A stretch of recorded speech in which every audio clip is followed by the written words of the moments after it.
the monsoon's here. Luckily now it's not raining cats and dogs, so at least I don't have to shout because it's a bit calm and you can hear my voice, I hope. So today I'm going to talk about the key moment model. These are moments that every parent faces. How will you act when you face a key moment, a moment full of stress, anxiety, uncertainty? How will you react at that moment? The way you react will determine a lot of things. It will determine how the future course of your relationship with your child. So listen carefully to this. Let me tell you the story of my colleague Radhika. Radhika is a single mom with her son Vivek. So she has a lot on her plate, in the sense she has to look at the finances, she has to manage the house, she has to see that Vivek is doing well at school, he's in good health, good mental health, and he is well taken care of, though she does not have a support structure at home. So Radhika is under a lot of stress and pressure. Last week she was called by Vivek's school for a meeting, and she was not feeling very happy. She expected that the news would not be very good, because usually it's like that. When schools call you, it's not to congratulate you for being a great parent. It's usually because they have an issue with your child. So Radhika went to the school all worried and upset and expecting bad news. And just like that, the principal of the school told her that Vivek had been missing the physical education classes. Some of the physical education classes over 3 weeks. And that was a serious charge, because what was he doing that time? So Vivek was called in, and Radhika got a chance to speak to him. And she found out that he hated physical education. She didn't know that. He hated it. And he would go and sit with a few friends who are obviously not the best influence for him. They would hide somewhere and sit and while away the time. As Radhika listened, she could feel the anger rise up in her. She felt like shouting at Vivek, "How could you do this? After all that I do for you, after all the sacrifices I make."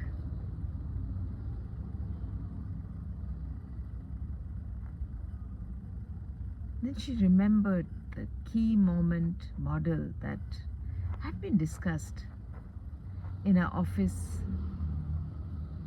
session. Her office was keen on learning, and they had weekly sessions on learning. And she had come across this key moment model, and she had listened very intently, and at home she had even thought about it and gone through the notes she made, and it made a lot of sense. What it said is, there are moments that trigger you and you just lose your cool, and you may react in a very negative way. But that could really harm your relationship with your child, could make a dent in your relationship, and it would have a very bad repercussion. So the key moment model, I just want to take you through it, is that we all have triggering moments as parents, and you're under a lot of pressure. You may be very emotional, very angry, but that's a moment of choice. How you act in that moment of choice will determine the future course of your relationship with your child. So you have two options. You can act from trust, or you can act from fear. Usually we act from fear because we are so scared this thing is getting out of hand, and we have so much power as parents, so we let loose all the bad words that come in our mouth, all the harsh words. Then we tend to overmanage the situation, overindulge ourselves. What is the result of that? There's mistrust, there's low self-worth for the child. You can expect immature behavior from the child, and a failure to solve the problem. At that moment, that triggering moment, instead of overreacting and acting from fear, you can act from trust. You can think, this is not the end of the world. This is just one incident, and it does not prove that my child is useless or bad or anything. You can act from trust. You draw on the values of empathy, honesty, responsibility. You draw on these very important values. Act with empathy to your child. Draw the empathy in your heart and say, he made a mistake. I've made so many mistakes. It's okay. Let's deal with this together. Honesty. Let's put the cards on the table. Act in all honesty. Have an honest talk with your child. Responsibility. Help your child to take responsibility. Don't whitewash the situation, but let him realize there are consequences for everything. Help him to learn responsibility from the situation. What is the result when you handle the situation from trust, from a place of trust? The result is there will be high trust, high self-worth for your child. You're making your child more mature. You're helping your child to solve the problem. We looked at when you act from fear. Your child fails to solve the problem, immature behavior, low self-worth, mistrust. But here, let's say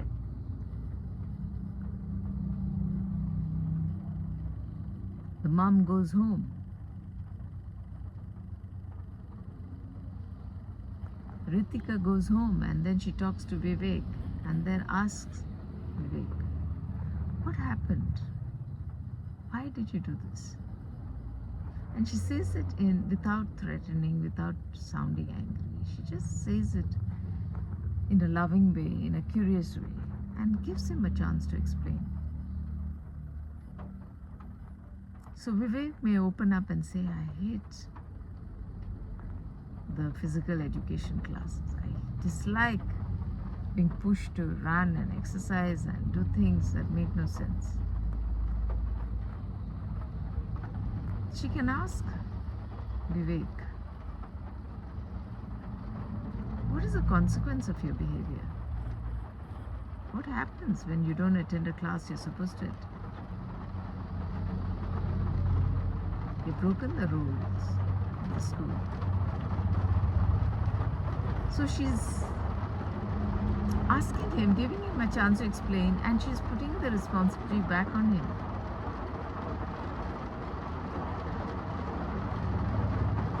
And through this, using this hero principle, it's called hero principle because there's honesty, there's empathy, there's responsibility, and you get a positive outcome. Oh.